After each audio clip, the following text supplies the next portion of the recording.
हमारे साथ जो गेस्ट्स मौजूद हैं उनका आपसे तारुफ करवा देते हैं। हमारे साथ ब्रिगेडियर हारिस नवाज साहब हैं, दिफाई तज्जिया कार हैं, और उनके अलावा डॉक्टर हसनैन जावेद हमारे साथ मौजूद हैं, माहिर मईशत हैं। और इन दोनों से हम ये जानेंगे कि thank you very much first of all, आप दोनों ने हमें ज्वाइन किया। क्या पाकिस्तान फ़ायदा उठा सकता है शंघाई कोऑपरेशन ऑर्गेनाइजेशन का जो इजलास पाकिस्तान में मुनक़िद हुआ?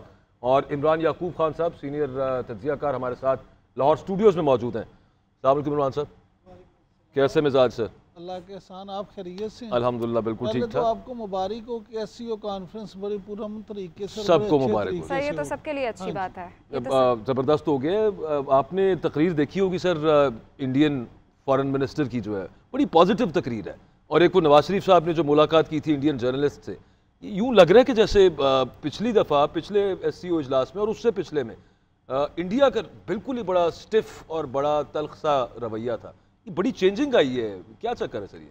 बाजवा साहब देखें, अगर हम आलमी सतह पर इस वक्त देखें तो पूरी दुनिया में इस वक्त अगर आप ये कहना कि इर्तिका का अमल जारी है और बहुत सारी तब्दीलियाँ रूनुमा हो रही हैं, और ख़ास तौर पे बहुत से जो माजी के दोस्त थे उनमें वो दोस्ती की शिद्दत शायद उस तरह से नहीं रही, और माजी के दुश्मन बहुत गहरे दोस्त बनते चले जा रहे हैं। अगर हम इस रीजन की बात करें तो आप देख लें कि रूस और चीन जिस तरह से एक दूसरे के करीब आए हैं, और फिर ईरान उनके साथ जो ब्लॉक बन रहा है, कुछ लोग इसमें तुर्की को भी शामिल करते हैं, ये सारी चीज़ें आप देखें। और फिर आप इसको ज़रा थोड़ा सा उससे के साथ मिला लें कि अगरचे सर्द जंग का दुनिया में खात्मा तो हो चुका है, और अमेरिका रूस उस तरह से अब वो सर्द जंग का ऐलान तो नहीं करते, लेकिन अमेरिका को चीन और रूस की तरक्की या इनका आपसी ताउन एक आंख नहीं बांधता। बिल्कुल ऐसे ही। और वहाँ पे यूरोप में इस वक्त जो सूरत हाल है, और रूस और यूक्रेन जो तनाज़ा, तो ये सारी चीज़ें अगर आप देखें तो उसमें नतीजा ये निकलता है कि अब वो पुरानी दोस्तियाँ, चाहे वो हिमालय से ऊंची हों, समुंदर से गहरी हों, या चीनी से मीठी हों, वो सिर्फ अब नारों की सतह पे दोस्तियाँ रह नहीं सकती। बिल्कुल ठीक। चीन आपका जितना भी दोस्त हो सबसे अच्छा, इसमें कोई शक नहीं कि चीन ने हमेशा हर मुश्किल वक्त में आपका साथ दिया।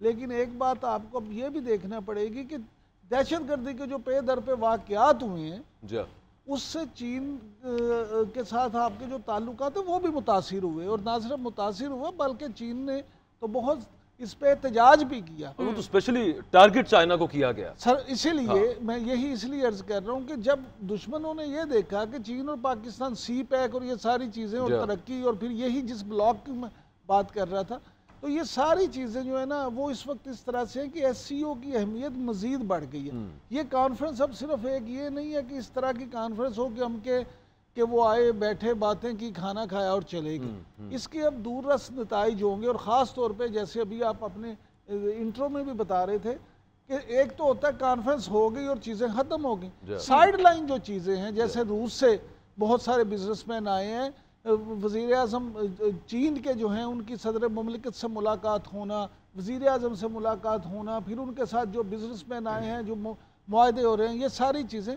तो साइड लाइन पे बहुत कुछ चल रहा है। चले इमरान साहब, हमारे साथ हमारे गेस्ट भी मौजूद हैं, उनकी जानिब बढ़ते हैं। ब्रिगेडियर रिटायर हारिस नवाज साहब। ब्रिगेडियर साहब, सबसे पहले मैं एक तो आपको भी मुबारक हो, क्योंकि ये एक खुशाइंद कदम है कि पाकिस्तान में 23rd कन्वेंशन, ये जो शंघाई ताउन तंजीम है उसका समिट का इनेकाद हुआ है, और बड़े खुश उसलूबी से और बड़े अच्छे तरीके से ये इसका अख्ताम भी हुआ है। जितने भी 10 रुकन ममालिक के जो मेंबर्स हैं वो यहाँ पे आए, रूस का वफ़द सबसे बड़ा था, वज़ीर आज़म ने जो इजलास से खिताब किया है, सबसे पहले मैं वही जानना चाहूँगी कि आपको क्या लगता है, क्या वज़ीर आज़म ने अपने खिताब में उन तमाम तर मौज़ूआत पर बात की जिसकी अशद ज़रूरत थी?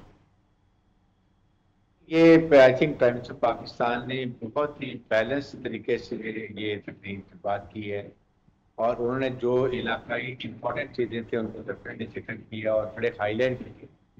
ख़ास तौर पर उन्होंने बात की है जो कि इसमें अफ़गानिस्तान का उन्होंने जिक्र किया कि अफ़गानिस्तान को इंसानी हमदर्दी के तौर पर तमाम मदद फराहम करनी चाहिए। नंबर 2, वहाँ पर जो दहशत गर्दी हो रही है उसका जिक्र किया अफ़गानिस्तान इनके इंटरम इंक्लूसिव पोलिटिकल गवर्नमेंट आने के बाद उस पर का भी है चूँकि ममालिक उनकी मदद करेंगे। देखें, वी मस्ट मेंशन टेररिज्म। मकसद उनका ये था उन्होंने इनडायरेक्टली इंडिया को भी कन्वीन किया और तमाम ऐसे ममालिक को मालूम है कि अफगानिस्तान में दहशतगर्दी को कौन सपोर्ट कर रहा है।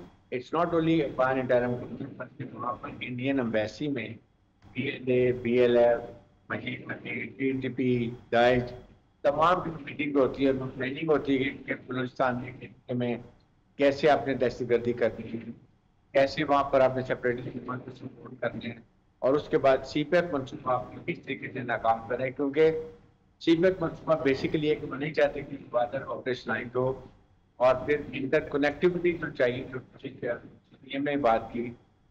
Afghanistan is the basic linchpin. अगर अफगानिस्तान में पीस हो जाएगी इसका मतलब है कि इकोनॉमी की रोटी वो चल पड़ेगी, तो मैं नेशनल रिसोर्सेज जो है वो सारे सेंट्रल एशिया में हैं। सेंट्रल एशिया को बहुत सख्त जरूरत है कि हम अफगानिस्तान की कनेक्टिविटी करके बलोचिस्तान आए और गवादरपुर जाके अफ्रीका और मिडल ईस्ट की मंडी में वो जाके अपना सारा खेल कर सके। सेम और good for China, even ultimately Iran भी आने को रशिया को भी जरूरत है, इसलिए ये बात की गई। और सेकंड इसके साथ उन्होंने कहा क्लाइमेट चेंज की जरूरत है, तमाम को मिलकर काम करने की जरूरत है, उन्होंने बड़ा किया। फिर उसके बाद ट्रेड और commerce, it's a war of economy. इन ममालिक में बहुत नेचुरल रिसोर्सेज हैं और वो अनटैप्ड हैं। वो चाहते हैं कि इसको लेके अगर तमाम ममालिक करें, इसमें सबसे आम किरदार चाइना का है, लेकिन चाइना अफगानिस्तान में मौजूद है, वहाँ पर वो उनमें बहुत मिलियन को डेवलप कर रहा है, पैसा भी देता है चाइना के, अफगानिस्तान में हुकूमत चलती है। तो China to put is weight, अगर वेट करे कि अफगानिस्तान के हालात ठीक हो जाए तो फिर हमारी फैक्ट्री सेंट्रेशन देगी। ये उन्होंने बड़ी इंपॉर्टेंट बात की, इकोनॉमिक प्रॉस्पेरिटी की बात की है। He did not talk about China India, but India के बारे में उन्होंने इनडायरेक्टली बात कर दी। टेररिज्म भी नो कि टेररिज्म कौन कर रहे हैं और कौन इसमें गुलभूषण यादव की मिसाल है, बलूचिस्तान की सेपरेट मूवमेंट को सपोर्ट करते हैं। तो ये बातें उन्होंने बहुत ही की है और ये डायलॉग उन्होंने कहा कि पर्पसफुल होना चाहिए, इसका कोई हासिल वसूल होना चाहिए। बैठे आए बात करें चले जाएं। और सेकंड आई विश के प्राइम मिनिस्टर ये बात कर लेते हैं कि ये जो टेररिज्म है ये कॉमन एनिमी है पूरे इस खिते का, और इसके लिए एक ज्वाइंट स्ट्रेटजी बना लें कि ये सियासी ममालिक मिलके इस टेररिज्म को खत्म किया जाए। क्योंकि टेररिज्म खत्म होगा यहाँ पर इकोनॉमिक तरक्की होगी, इकोनॉमिक डेवलपमेंट होगी, इकोनॉमिक प्रॉस्पेरिटी होगी। फिर कल्चरल है यहाँ पर उसकी बात की कि हमारे रिश्ते बहुत ज़्यादा है, इन चीज़ों को बात करनी चाहिए। आई थिंक CPEC की उन्होंने बड़ी डिटेल बात की है कि CPEC फेज 2 स्टार्ट हो चुका है, BRI का ये फ्लैगशिप है। CPEC में चाइना की मदद जो हो रही है बहुत अहम है, वहाँ बहुत अहम है। लेकिन वही बात है कि चाइनीज नेशनल को टेररिज्म में मारा जा रहा है, उन पर अटैक किए जा रहे हैं, और ये बिनो के कौन सा उम्मीद कर रहे हैं और वो क्या चाहते हैं कि CPEC ना बने, पाकिस्तान इकोनॉमिक तरक्की ना करे। देखिए हम अच्छा ब्रिगेडियर साहब, ये मामला सारे हैं। अब एवरीथिंग इज रिलेटेड टू कि इकोनॉमिक ग्रोथ कैसी रहती है, SCO से हम मुआशी तौर पर कितने फ़ायदे लेते हैं। तकरीर तो बहुत अच्छी हैं, प्लान्स भी बहुत ज़बरदस्त हैं, लेकिन डॉक्टर हसनैन जावेद साहब, जो हमारा डेफिसिट है, ट्रेड डेफिसिट 9 SCO कंट्रीज़ के साथ वो बढ़ गया है, 41% बढ़ गया है। मतलब हम इम्पोर्ट्स हमारी ज़्यादा हो रही हैं और एक्सपोर्ट्स कम हो रही हैं। ओवरऑल देखा जाए तो ये 9 मुल्कों के साथ कह रहा हूँ, बाकियों के साथ एक आध के साथ सिर्फ है कि जहाँ पे हम पॉजिटिव जा रहा है मामला। तो क्या ऐसी चीज़ें हैं which Pakistan can export to other countries? बिल्कुल ठीक है, ताउन अपनी जगह पे बड़ा ज़रूरी है, लेकिन हमें तो यहाँ पर एक्सपोर्ट बढ़ाने की ज़रूरत है, उसके बगैर तो पाकिस्तान का चारा नहीं है। अच्छा, आपने बहुत ही इंपॉर्टेंट सवाल को पॉइंट आउट किया। मैं अर्ज करता हूं कि पाकिस्तान का जो खिता है इसमें 9 ममालिक के साथ तजारती खसारा हमारा 11% है। अच्छा, इस 11% के अंदर अगर रवां माली साल की इब्तदाई 8 माह के दौरान में खिते के 9 ममालिक के साथ पाकिस्तान का तजारती खसारा देखूं तो 10.98% बढ़ गया, और जो कि 5 अरब 41 करोड़ 50 लाख डॉलर हो गया। इसी मुद्दत के दौरान तकरीबन 4 अरब 88 करोड़ 90 लाख डॉलर तक पहुंचा। सो इसका मतलब है कि आपका ट्रेड डेफिसिट और गैप बहुत ज्यादा है। 9 ममालिक के साथ हमें यकीनी तौर के ऊपर जो है वो 11% का जो डेफिसिट है, तजारत का खसारा है, इसको पूरा करना होगा। अच्छा, लेकिन अच्छी बात इसमें एक तो हुई, लेकिन मैं इसमें एक अहम बात करना चाहूंगा जिसके ऊपर जो है वो ब्रिगेडियर हारिस साहब भी बात करेंगे और बाकी हमारे इमरान याकूब साहब भी बात कर सकते हैं। हमारे पास 2 मेंबर ऑब्जर्वर ममालिक थे। इन ऑब्जर्वर ममालिक के अंदर जो है वो एक मंगोलिया था और एक अफगानिस्तान था। क्या जरूरी नहीं था कि अफगानिस्तान को ऑब्जर्वर ममालिक के तौर पे बुला लिया जाता, क्योंकि सबसे बड़ी जड़ जो है यहाँ पर दहशतगर्दी की वो तो अफगानिस्तान है। आप उसको नाराज करना चाहते हैं या उससे निगोशिएट करना चाहते हैं?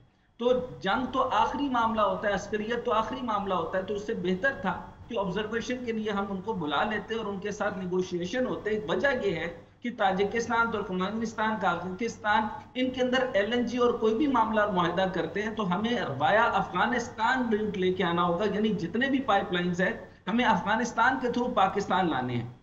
अगर ये मामला हमको करना है इसके लिए बहुत इंपॉर्टेंट था कि हम अफगानिस्तान को ऑब्जर्वर के तौर पे बुलाते, जैसे हमने मंगोलिया को बुलाया। अब इसके रेपरकशंस क्या होंगे, यह हुकूमत पाकिस्तान इसके लिए तैयार थी या नहीं थी, ये जवाब उन्होंने देना है। दूसरी अहम बात कि वहां पे अजीत डोभाल होता है और वहां पर जो है वो जयशंकर होता है और उनकी नेशनल सिक्योरिटी पॉलिसी होती है। पाकिस्तान के अंदर जो है वो नेशनल सिक्योरिटी एडवाइजर का जो है वो पोजीशन ही मिसिंग है। मैं चाहूंगा कि फौरी तौर पे हमें ये बने, क्योंकि मईशत तो पिवट है लेकिन अस्करियत और जोग्राफियाई निज़ाम को हमने देखना है। ज्योग्राफी के हिसाब से पाकिस्तान को I really appreciate China, Russia, जिसने इस वेन्यू को चेंज नहीं होने दिया। अब अगली बात जो MOU के हवाले से अगर आप मुझसे पूछते हैं तो मैं बताऊं कि पाकिस्तान के पास क्या क्या गेन्स हैं, वो मैं छोटा सा बता देता हूं, जिसके अंदर आपको चाइना को अप्रिशिएट करना होगा इन सारे मामलात के बाद कि उनके 2 चीनी अफराद को और जो इतने सारे भाषा के ऊपर, बाकी मामलात के ऊपर इंपॉर्टेंट जो उनके इंजीनियर्स हैं, उनको टारगेट होने के बावजूद दहशतगर्द को उन्होंने दहशतगर्दी समझा और एक्सटर्नल दहशतगर्दी समझा और इतने बड़े क्वेश्चंस नहीं किए। अच्छा, आप ये देखेंगे पाकिस्तान जो है वो MOU कर रहा है और मेमोरेंडम ऑफ अंडरस्टैंडिंग से बात बढ़नी चाहिए, क्योंकि हमारी अगर प्रेपरेशन नहीं होगी तो ये MOU ही रहेगा। अच्छा, 11 बिलियन के ऊपर जो है वो चाइना, रशिया SCO के अंदर एग्रीमेंट कर रहा है। डॉक्टर साहब हमारे साथ रहिए।